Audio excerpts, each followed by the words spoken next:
आगे हम एक कैमरामैन को देखते हैं और वो कहता है ये तो काफी ज्यादा भयानक नजारा है। उसके साइड का दूसरा रिपोर्टर कहता है ये बीस्ट बिल्डिंग को तबाह कर रहे हैं और पेड़ों को जड़ से उखाड़ रहे हैं। ऐसा लग रहा है कि वो सारे ह्यूमंस को खत्म करना चाहते हैं और सबसे दिक्कत की बात ये है कि वो ह्यूमंस को खा भी रहे हैं। क्या हमारे साथ भी ऐसा ही होने वाला है? तभी पहला वाला रिपोर्टर कहता है चिंता करने की कोई भी जरूरत नहीं है। काफी सारी रिपोर्ट्स को देखा जाए तो जब तक हम पहले अटैक नहीं करेंगे और उनके रीच से दूर रहेंगे तब तक हम सेफ है। असली प्रॉब्लम तो वो बड़ा वाला बंदा है। बाकी जेट इधर उधर फैल गए हैं लेकिन उनमें से सबसे बड़ा गेट के सामने खड़ा होके गेट को गार्ड कर रहा है। लेकिन क्या वो सच में गेट को गार्ड कर रहा है या किसी का आने का वेट कर रहा है? ये सब सुनने के बाद दूसरा रिपोर्टर कहता है तुम जो सोच रहे हो वही मैं सोच रहा हूँ। उसको देख के ऐसा लग रहा है कि वो जिंदा नहीं है। ये बस मेरा ओपिनियन है। वो सांस तो ले रहा है और हिल भी रहा है पर मुझे फील हो रहा है कि उसकी हलचल रोबोटिक है, जैसे उसे किसी ने प्रोग्राम किया हुआ है। ये सुन के दूसरा रिपोर्टर कहता है मैं आशा करता हूँ कि कम से कम हम उन्हें शूट तो कर पाए। गेट में से आए हुए 30 बीस्ट उनमें से बस 2 को ही मारा गया है। मुझे एक बार फिर से बताना कि डंजन को ब्रेक हुए कितना टाइम हुआ है? पहला वाला रिपोर्टर कहता है अभी 2 दिन हो चुके हैं। मुझे नहीं पता और मुझे लगता भी नहीं कि पूरे जापान के नष्ट होने से पहले हम इस सिचुएशन को कंट्रोल भी कर पाएंगे। आगे हमें आज इन गिल्ड को दिखाते हैं जहाँ जिनो यूजुनो को बता देता है कि वो जापान जाने वाला है। ये सुन के यूजुनो काफी ज्यादा हैरान हो जाता है और वो जिनो से कहता है क्या आप जापान जाने वाले हो? आपने न्यूज नहीं देखी? जो आइलैंड क्रेड इसके आसपास भी नहीं है। मैंने अपनी जिंदगी में इतने बड़े मैजिक बीस्ट को कभी नहीं देखा। जिनो उसे कहता है अगर मैं सक्सेस हो गया तो पूरे दुनिया के लोग हमारे गिल्ड को याद रखेंगे। आगे जिनो मन में कहता है आमतौर पर जिनो को मुझ पे विश्वास होता है और वो मेरे साथ कहीं पे भी आ जाता है जहाँ मैं जाने का डिसाइड करता हूँ। पर इस टाइम वो चिंता कर रहा है, वहाँ का डैमेज सीरियस लग रहा है। तभी यूजुनो कहता है ठीक है सर, पर मैं भी आपके साथ आऊंगा। ये सुन के जिनो हैरान हो जाता है और वो कहता है क्या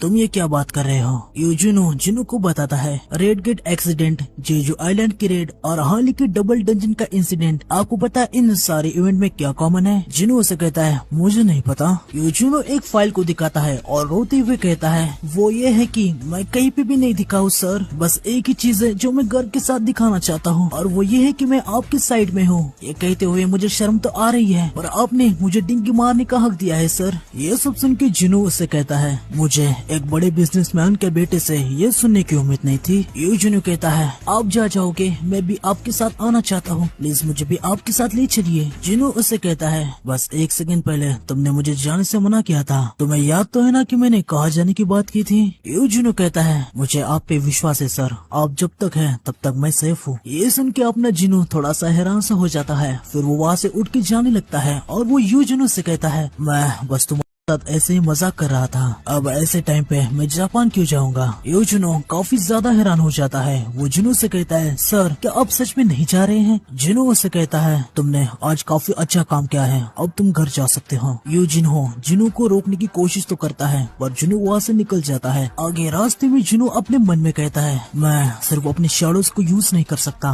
लेकिन आर्किटेक्ट मेरे जितना ही स्ट्रॉन्ग था। इवन मैं 100 लेवल से भी ऊपर हूँ। इसका मतलब ये है कि बहुत ऐसे क्रिएचर है जो मुझसे भी ज्यादा पावरफुल है। नॉर्मल सी बात है, ये दुनिया इतनी बड़ी है तो कोई ना कोई बीइंग होगा जो मुझसे भी ज्यादा स्ट्रॉन्ग होगा। मुझे इसके बारे में सोचना बंद कर देना चाहिए कि मैं अकेला ही हूँ जो ऐसी सिचुएशन को संभाल सकता हूँ। ऐसा नहीं है कि मैं कोई हीरो हूँ। आगे हम देखते हैं कि जिनो अपने घर में आ जाता है। उसकी मॉम उसे कहती है जिनो तुमने डिनर तो नहीं किया ना? आगे जिनो डिनर के लिए बैठ जाता है। वो जिना के बारे में अपनी मॉम से पूछता है। उसकी मॉम बताती है कि अभी उसे भूख नहीं लगी। काफी ज्यादा कंफ्यूजन था कि उसे जापान जाना चाहिए या नहीं। वो अपने मन में कहता है मुझे डिसाइड करना होगा, मुझे डिसीजन लेना होगा। आगे हम एक हल्का सा पास देखते हैं जहाँ जिनो मिस्टर यू से कहता है मुझे माफ कर देना, मैं आपकी हेल्प नहीं कर पाऊंगा। ये सुन के मिस्टर यू कहते हैं तो आपकी माँ पूरी तरीके से रिकवर कैसे हो पाई? जिनो मिस्टर यू से कहता है मिस्टर यू मुझे इलाज के बारे में पता होता और मैं उससे मुनाफा कमाना चाहता तो मैं इतने समय तक अपना मुँह क्यों बंद रखता? ये कह के जिनो वहाँ से जाने लगता है। मिस्टर यू से कहते हैं मैं समझ गया कि आप क्या कहना चाहते हैं। जिनो उनसे कहता है ठीक है तो अभी के लिए गुड बाय। आगे जिनो लिफ्ट में कहता है वो जिनो के फादर है, शायद मुझे उनसे ईमानदार होना चाहिए था। फिर जिनो अपने मन में कहता है पर मैं उन्हें अच्छे से नहीं जानता, ये बिल्कुल नहीं कहा जा सकता कि वो किस तरीके के इंसान है। क्या पता उन्होंने ये सब प्लान करके रखा है। ये भी हो सकता है कि वो बीमार होने के बारे में झूठ बोल रहे हो। होली वाटर ऑफ लाइफ बस थोड़े से ही बचे हैं तो मुझे इनका दिमाग से यूज करना चाहिए। आगे हमें प्रेजेंट में दिखाते हैं जहाँ जिनो अपने मन में कहता है उनकी ऑफर तो काफी अच्छी थी पर मैं इससे सहमत नहीं था। आगे जिनो फिर से जापान में जाना चाहिए या नहीं इसके बारे में सोचने लगता है और वो अपने मन में कहता है मेरे सामने जितने भी ओपिनियंस है और उनमें से मुझे राइट को चूज करना है तो मैं चूज करूंगा। जिनो अपनी मॉम से कहता है मॉम मुझे जाना होगा। जिनो अपने मन में कहता है बहुत से लोग हैं जो मुझसे भी अभी ज्यादा स्ट्रॉन्ग है लेकिन फिर भी जब तक मैं लेवल अप करने के कैपेबल हूँ मुझे जंग के मैदान में जाना ही होगा और भी ज्यादा पावरफुल बनना होगा। जिनो की मॉम जिनो से कहती है तुम्हारे पापा भी सेम थे जिनो।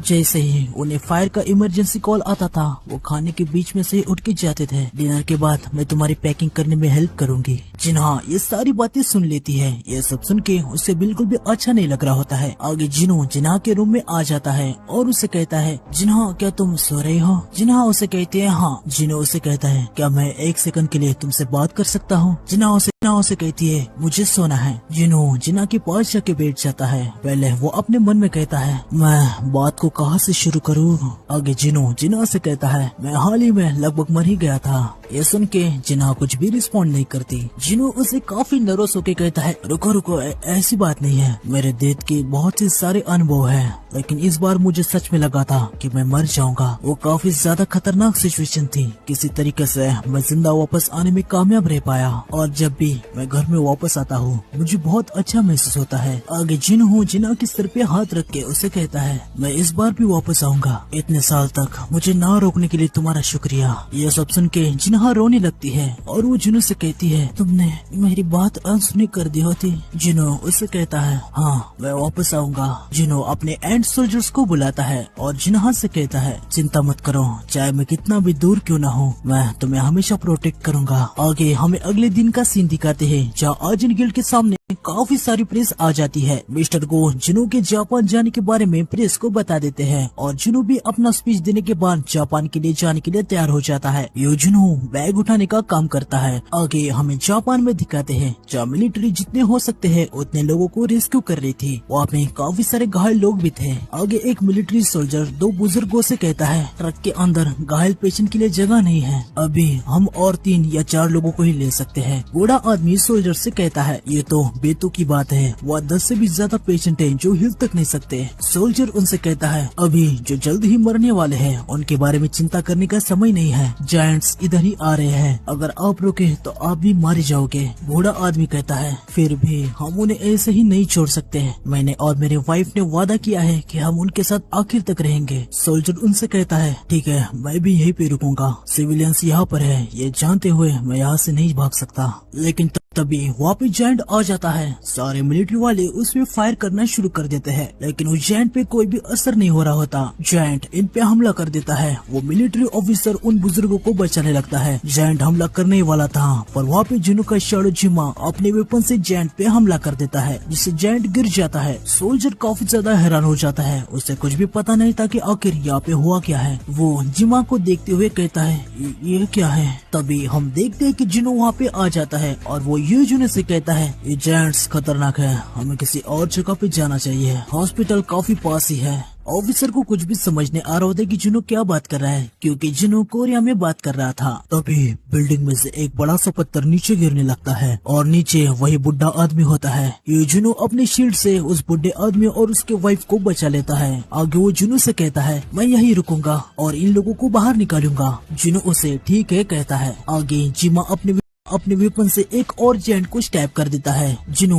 जिमा के ऊपर जंप लगा के उस जायंट को बीच में से काट डालता है। फिर आगे हमें यूएसएमएस स्कैवेंजर गिल्ड में दिखाते हैं जहाँ इनके हंटर को ये पता चल गया था कि जिनो जापान जा चुका है। ये लोग जिनो के बारे में काफी बातें कर रहे होते हैं। हमें इन हंटर्स का नाम नहीं बताया गया तो हम इन्हें ABC हंटर से बुलाएंगे। हंटर ए कहता है मुझे सोर्सेज से पता चला कि मिस सेलर ने उसे अपग्रेड नहीं किया, इवन एक लेवल भी नहीं। हंटर सी कहता है ऐसा है तो वो मरने वाला है। हंटर ए कहता है हम सबके पास मिस सेलर की अपग्रेडेड पावर है तो हम किसी से भी ज्यादा जानते हैं कि एक नॉर्मल हंटर की एक लिमिट होती है, वैसे वो रीअवेक हुआ है ना। हंटर भी कहता है हाँ पर शायद वो अपने एबिलिटीज को कुछ ज्यादा ही मानता है। क्या वो ये सोचता है इंसेक्ट बीस्ट जायंट के बराबर है। एक हंटर जिसके पास एक बड़ा दिमाग है वो आखिर में मारा ही जाता है। मुझे लगता है कि उन एंट्स को हराने से उसकी लाइफ कम हो गई है। आगे ये सब जिनो कब मरेगा इस पे अपनी किसी न किसी चीज पे बेट लगा रहे होते हैं। इनकी बातें आंद्रे सुन लेता है और इनसे कहता है, तुम लोग जो कह रहे हो मुझे उस पे बिल्कुल भी यकीन नहीं है। मैं बेट लगाता हूँ स्कैवेंजर बिल्डिंग की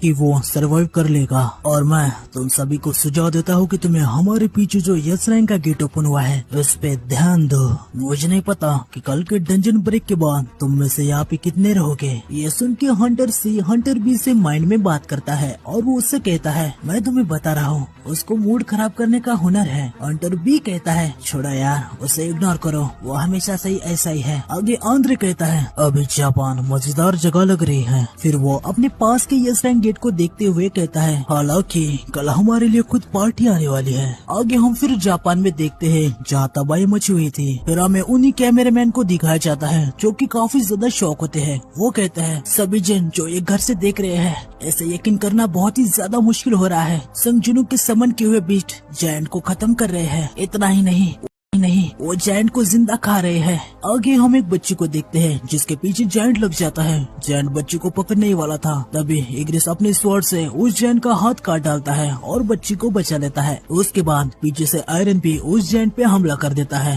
वो अपने वेपन से जायंट के सर पे काफी तगड़ा अटैक कर देता है और उसे खत्म कर देता है। ये सब देख के जिनु कहता है, रैंकिंग में अप होने के बाद आयरन अपनी लाइफ के सबसे अच्छे समय बिता रहा है। कम से कम वो एक अच्छा काम कर रहा है। पीछे का सोल्जर जिनो से कहता है, रेस्क्यू करने के लिए आपका बहुत बहुत शुक्रिया। जिनो उसे थम्स अप करके कहता है, तुम एक बहादुर सोल्जर हो, तुमने अच्छा काम किया। ये सुन के सोल्जर काफी ज्यादा खुश भी हो जाता है और काफी ज्यादा हैरान भी हो जाता है। वो जिनो को एक बार फिर से थैंक्स कहता है। आगे जिनो यूजुनो से कहता है, जिनो इनको सेफ्टी के पास ले जाओ और इस जगह को क्लियर कर दो। यूजुनो कहता है, यस सर। आगे जिनो जैन के पास जाने लगता है और कहता है, चलो अभी काम करने का समय है। फिर वो आराइस कहता है। आगे हमें जापान के एक रिपोर्ट टाइप के हेडक्वार्टर को दिखाते हैं। यहाँ के स्टाफ मेंबर मात्सुमोटो को बता रहे होते कि कौन सी सिटी से जायंट खत्म हो गए हैं। एक स्टाफ मेंबर मात्सुमोटो से कहता है, नागोया पर सक्सेसफुली कब्जा कर लिया गया है। तभी बाकी और भी कहते हैं, नाकासुगावा में जायंट की लाश मिली है।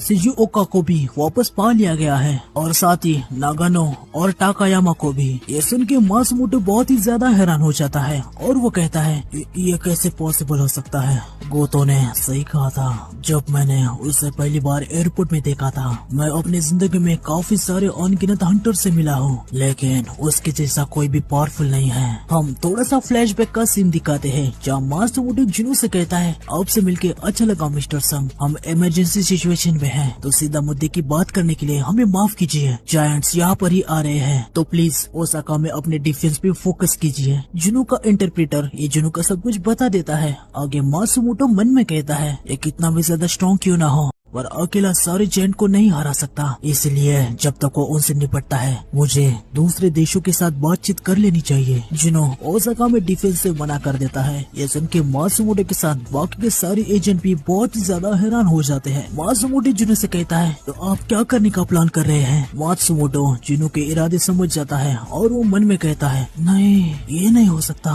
एक्चुअली वो सारे जायंट को अकेले मारने का प्लान बना रहा है, पर ये तो मेरा ओरिजिनल प्लान था। आगे हमें प्रेजेंट में दिखाते हैं जहाँ जिनो 5 जायंट की शैडो को एक्सट्रैक्ट कर लेता है और उनके नाम हंटर 1, 2, 3, 4, 5 रख देता है। तभी बेरू वहाँ पे आ जाता है और वो जिनो से कहता है, मेरे किंग मैंने और एक दुश्मन को मार दिया है। जिनो उसे कहता है, मैं उसका नाम नंबर 6 रखूंगा। आगे हमें इधर का एक हल्का सा पास्ट का सीन दिखाते हैं जहाँ जिनो मन में कह रहा होता है, मैं जायंट के कॉर्प्स के पास शैडो एक्सचेंज करके टेलीपोर्ट करूंगा और उनको मेरे सोल्जर्स में से एक बनाऊंगा। फिर जिनो यूजुनो से कहता है, पहले बिस्तर की तैयारी करो, मैं जल्दी वापस आ जाऊंगा। यूजुनो कहता है, यस सर। फिर हमें प्रेजेंट में दिखाते हैं जहाँ जुनो अपने मन में कहता है, अब तक तो ये सब कुछ आसान है, लेकिन असली चीजों की अभी शुरुआत होने वाली है। आगे हम देखते कि जुनो ने अपने शर्ट्स को पूरे जापान में हंटर की हेल्प करने के लिए भेजा है। आगे वो कहता है, मेरे पास काफी सारा माना होने के कारण ये वार अब मेरे फेवर में है। मेरे सोल्जर्स जब भी डिस्ट्रॉय होते हैं वो फिर से रीजन रीजनरेट भी हो जाते हैं। इसलिए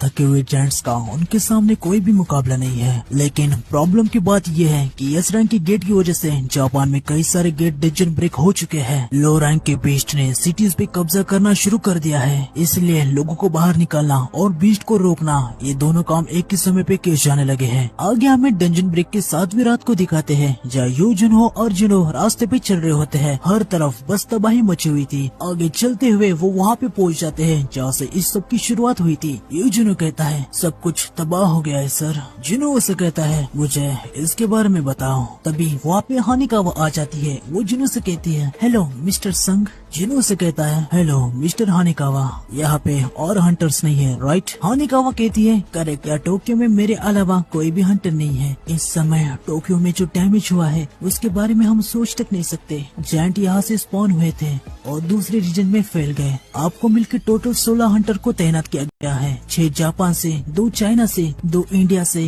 और रशिया और यूके से एक।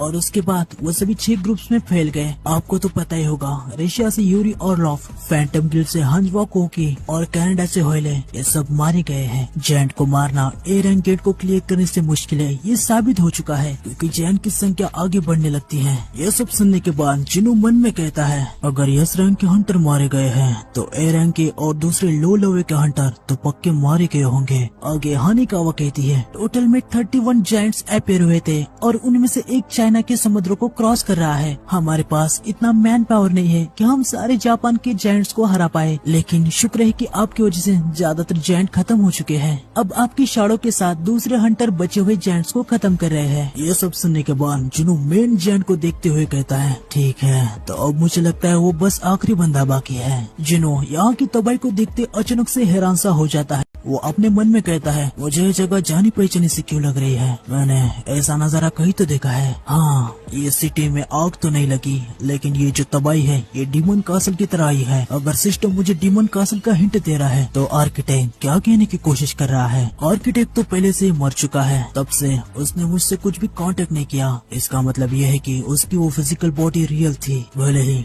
डीमन कासल के इवेंट मुझे फ्यूचर दिखा रहे हैं, लेकिन ये सब होने से मैं रोक दूंगा। इसी के लिए तो मैंने ट्रेनिंग किया है। मैंने लगातार स्ट्रेंथ की तलाश की, क्योंकि मैं जबरदस्ती की पावर से कंट्रोल नहीं होना चाहता था, और इसकी वजह से आज मैं यहाँ पर हूँ। आगे जिनो हानिकावा और यूजिनो से कहता है तो अभी हम सभी यहाँ पर हैं, तो शुरू करें। लेकिन हानिकावा कहती है ये आप क्या कह रहे हैं, अभी तक दूसरे हंटर यहाँ पे नहीं आए हैं। जिनो उसे कहता है नहीं, वो सभी यहाँ पे आ चुके हैं। आगे हम कनाए और मिनोरू को देखते हैं। इन्होंने एक जायंट को खत्म कर दिया था। कनाए कहती है ये बहुत ही ज्यादा घटिया है। तभी मिनोरू कहता है खैर, कम से कम हमने उनको खत्म कर दिया और अभी हम जिंदा भी हैं। कनाए कहती है हाँ मुझे पता है, लेकिन वो लोग जायंट को पीछे छोड़कर टोक्यो की ओर बढ़ रहे हैं, जैसे कि ये कोई बड़ी बात ही नहीं है, जबकि हम बड़ी मुश्किल से इन जायंट पे उंगली रख पा रहे हैं। ऐसा लग रहा है कि हम यहाँ सफाई करने की ड्यूटी पे है। कनाए ये सारी बातें जिनो की शैडोज के बारे में कर रही होती है। आगे हम देखते कि जिनो अपनी सारी शैडोज को बुलाता है। ये देख के हानिकावा काफी ज्यादा हैरान सी हो जाती है। तभी वहाँ पे आसमान से बेरू भी वहाँ पे लैंड कर जाता है। बेरू के ऐसे अचानक से लैंडिंग की वजह से